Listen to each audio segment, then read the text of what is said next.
Bienvenidos a un nuevo episodio de ASIPIPodcast denominado El rol de la inteligencia artificial en el presente y futuro de la industria de la moda.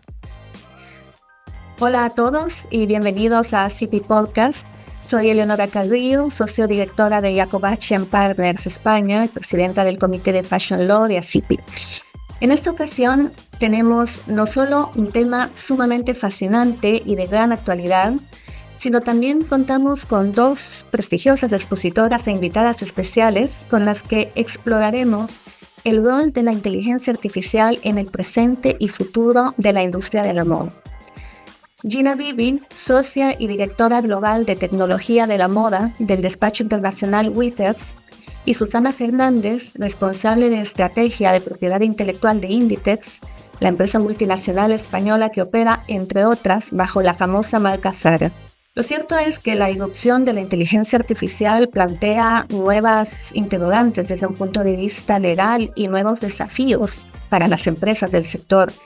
Estamos ante un desarrollo cada vez más creciente y rápido de las nuevas tecnologías y su uso se vuelve cada vez más importante para las empresas de la moda a fin de poder seguir siendo competitivas en el mercado. Ante este panorama, entonces, ¿qué cambios se están produciendo en la industria de la moda y qué cambios vemos venir en el futuro? Gina, I switched to English. Our topic today is about what changes are taking place in the fashion industry and what changes do we see coming in the near future. What we are seeing is a growing use of AI by the fashion businesses, but to better understand what is going on, could you briefly explain to us how does AI is used in fashion industry?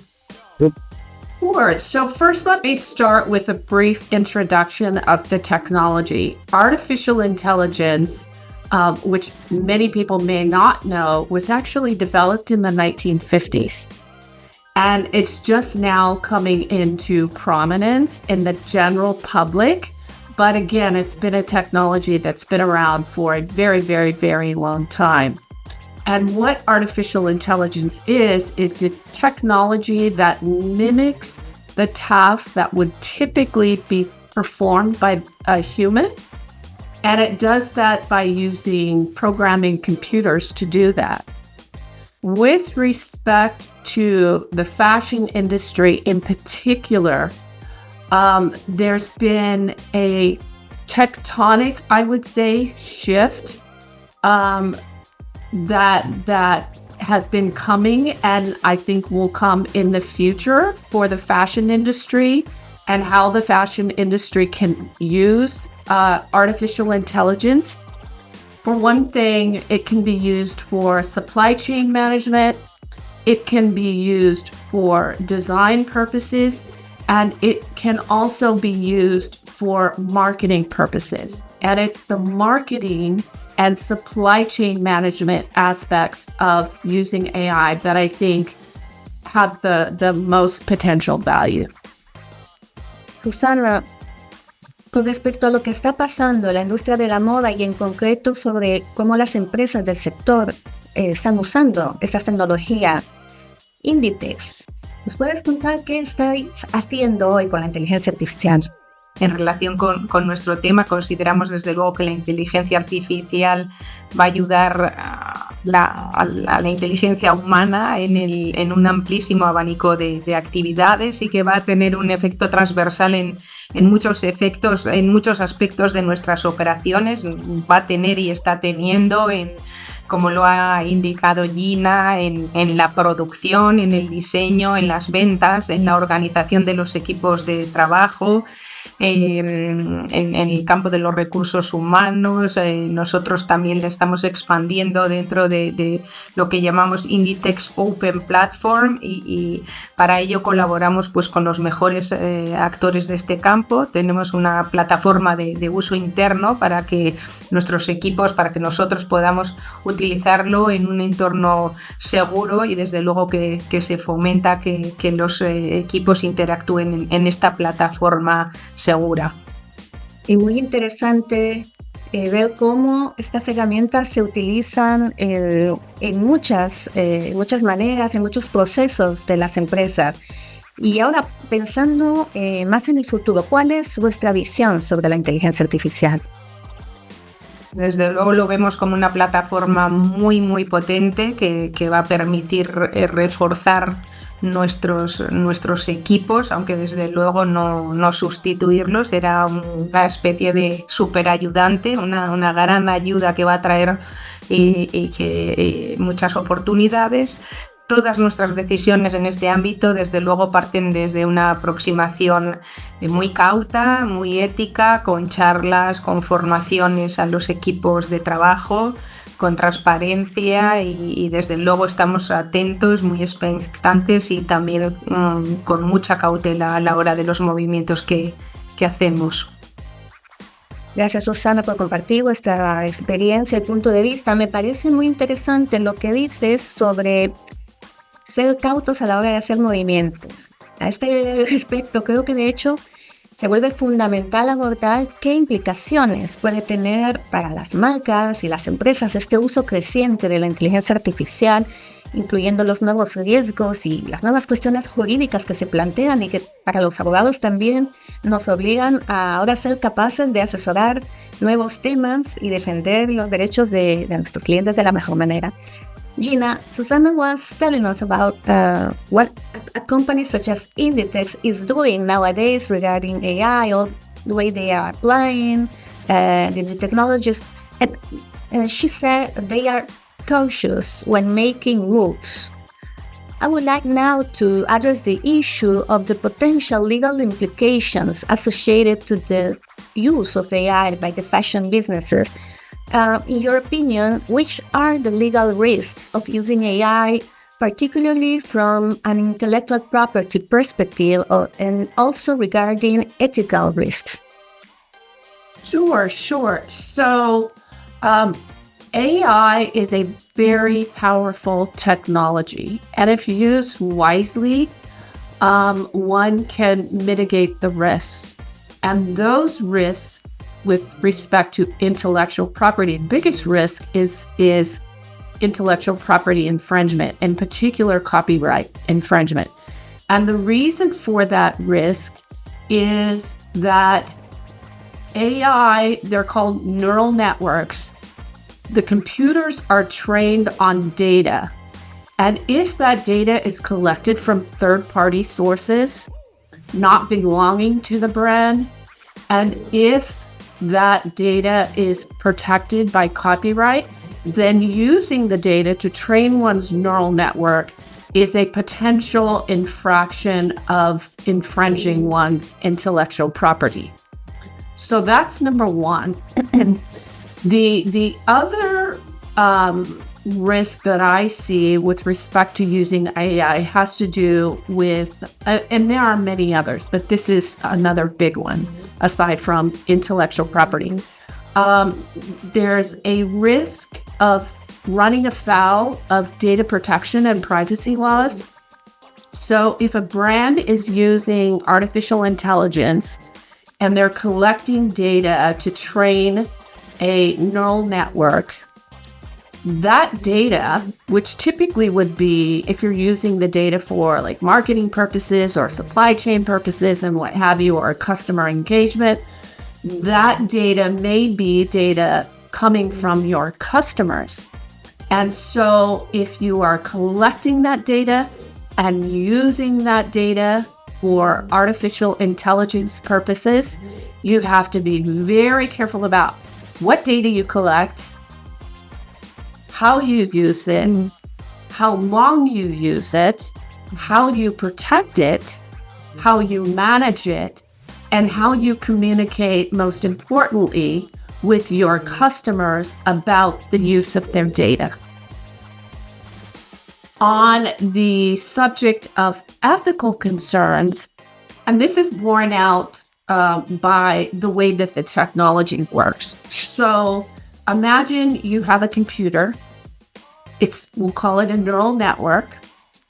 And in AI technology, you have to input data, hopefully lots of data, to that computer. Now imagine if the data you input into the neural network / computer is data that is incorrect, biased, etc., what you are going to get out of the neural network are outputs that are incorrect, that are biased, and that may have other issues. In other words, if you put bad data in, I'll call it, what you will get out is bad data. And this is an ethical concern because let's say you're using, as a brand, artificial intelligence for purposes of screening candidates or things of that sort. If your neural network, if the data inputs to your neural network are more biased by people of a particular ethnicity, then when you're using AI to screen candidates, and the candidate is not of that ethnicity, you're going to get biased results. And that's problematic because it can put you, at least here in the United States, in a position where you're discriminating against certain genders, certain age groups, certain sexual orientations, what have you. And it creates a lot of exposure for the brand. Susana, teniendo en cuenta los nuevos riesgos que se derivan de la inteligencia artificial, como ha abordado Gina, en vuestro caso, ¿nos puedes hablar de cómo está influyendo el boom que estamos viviendo de la inteligencia artificial generativa en lo que es el funcionamiento y el desarrollo de INDITEX y vuestro día a día? Pues bueno, para una empresa como nosotros que vive de la creatividad, pues encontramos que la inteligencia artificial abre un universo de posibilidades enorme y nuestro foco es trabajar en sacarle el mayor partido. Se está invirtiendo mucho trabajo en distintas áreas de la empresa y esto incluye, por supuesto, los aspectos jurídicos que atañen a nuestro departamento y a los de nuevas tecnologías. ¿Estaba preparada INDITEX o vuestra área de trabajo para hacer frente a la realidad que supone la inteligencia artificial? Pues nuestra empresa, que es una empresa de moda y de retail, la verdad es que en ella siempre ha tenido un peso muy, muy importante en los aspectos tecnológicos y es una empresa muy avanzada a este nivel, por lo que desde el principio se han puesto todos los medios para estar a la vanguardia de esta nueva realidad, trabajar, como he dicho, con los mejores operadores y con cautela y con seguridad. Hay departamentos que están muy volcados o formados y que ya llevan mucho tiempo preparándose para este momento. Como Gina ha señalado, no es algo nuevo, aunque ahora está en su momento, parece álgido. Tenemos también grupos de trabajo compuestos por profesionales de distintas áreas que están trabajando juntos y que se reúnen periódicamente pues para compartir y para valorar los avances que se hacen. Gina, I would also like to include in our conversation some helpful recommendations for the fashion businesses. Could you advise what are some best practices fashion brands can adopt to avoid the legal and the ethical risks associated with the use of AI? So the best thing that fashion companies and brands can do is to adopt what I would call corporate guidelines. And those guidelines would dictate how the company or the brand uses AI.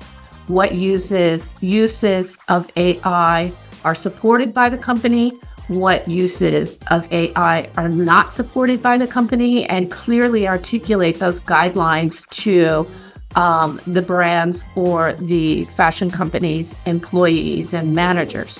Now, included in that, I think that it would be helpful for brands and fashion companies to appoint an internal AI oversight committee. It can be a committee, it can be a couple of people, it can be one person And that person would, one, make sure that the corporate guidelines are in place. Two, make sure that the corporate guidelines are communicated to the people who the guidelines need to be communicated to.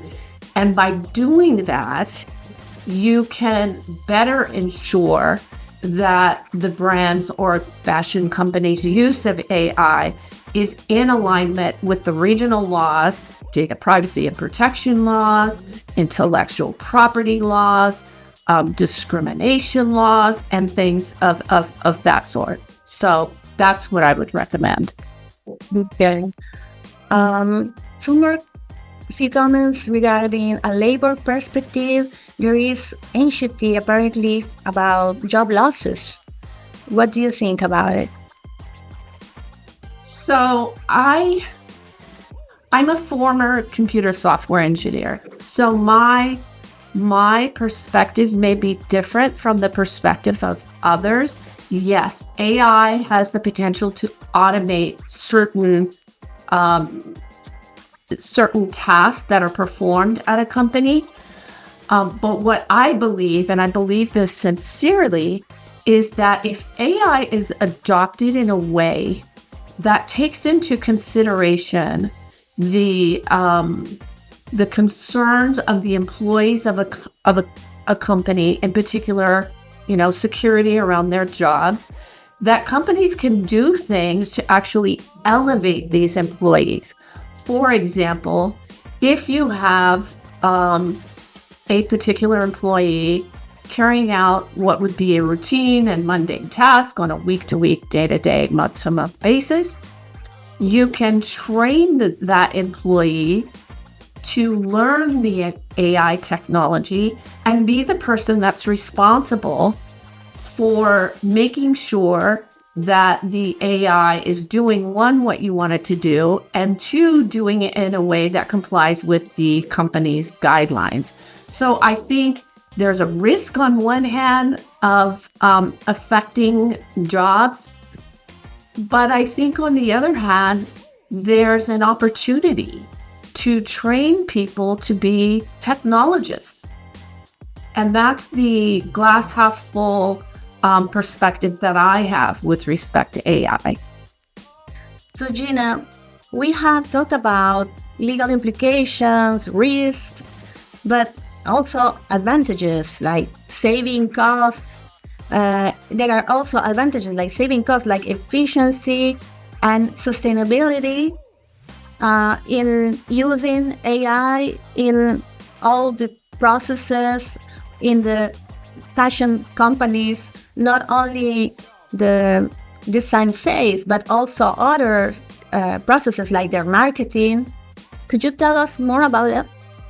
Sure. That is a fabulous question, Eleonora, and I'll tell you why it's such a fabulous question. Because we are at a point in time in our world where we are concerned about overproduction of goods, particularly in the fashion industry, and customer engagement. So the use of AI presents a multitude of opportunities, and I'll tell you why. So digital technology, social media, e-commerce platforms have radically changed the way that consumers engage with brands, order products, shop for products, etc. And as a result of that, what you have is massive amounts of data that brands and fashion companies have about their consumers. What they like, what they don't like, when they like it, how they like it, all of those things. The data is there. Now the question is, what do you do with all of that data? And it's terabytes and terabytes worth of data. AI is the perfect solution for farming that data in a responsible, legal, and ethical way to better engage with consumers and promote sustainability practices. In particular, if you know what your customer likes and when they like it, you can better engage with the consumer. The consumer is going to be more happy about their interaction with the brand. And if you are exploiting data in an ethical, again, legal and responsible way, what you can do is predict in your supply chain what the consumer is going to need and only produce what they want and need and when they want and need it. And that alleviates the issue of having massive amounts of inventory sitting in warehouses that doesn't get sold. And when that doesn't get sold, it's put in a landfill or exported to a third world country, polluting their environment. And it's just, in my mind, a win-win situation. You can better engage with your customers, give them what they want, when they want it, how they want it, and you can adopt more friendly environmental practices because you're not overproducing product. Susana, ¿qué piensas de lo que nos ha comentado Gina? ¿Estáis de acuerdo? Pues la verdad es que estoy bastante de acuerdo y creo que se ajusta bastante a la industria de la moda y en particular a nuestra empresa. Desde luego sí que es una herramienta que puede aportar muchísimo para mejorar la experiencia de compra, la experiencia de cliente, la personalización, el tener unas decisiones de compra más ajustadas, una mayor predictibilidad. Desde luego sí que creo que es tal cual ella lo ha explicado y efectivamente le da este aspecto de sostenibilidad, ¿no? De ajustar la producción y de tener los stocks, de reducir los productos excedentes. Desde luego, como hemos dicho a lo largo de la conversación, es una ayuda fantástica y que nos abre un universo de posibilidades para la industria de la moda y para todo tipo de industria, sin duda. Yes, I agree with you. Thank you, Gina. Very interesting. We hope that all this will bring advantages in terms also regarding people specialize every time more in technology, and this will be of benefit for everybody. Well, agradecemos a ASIPI por este espacio, a nuestro público que nos ha acompañado. Y por supuesto a nuestras expositoras que nos han ayudado a explorar los nuevos desafíos de la inteligencia artificial en una industria tan importante como es la del amor. Muchas gracias a todos.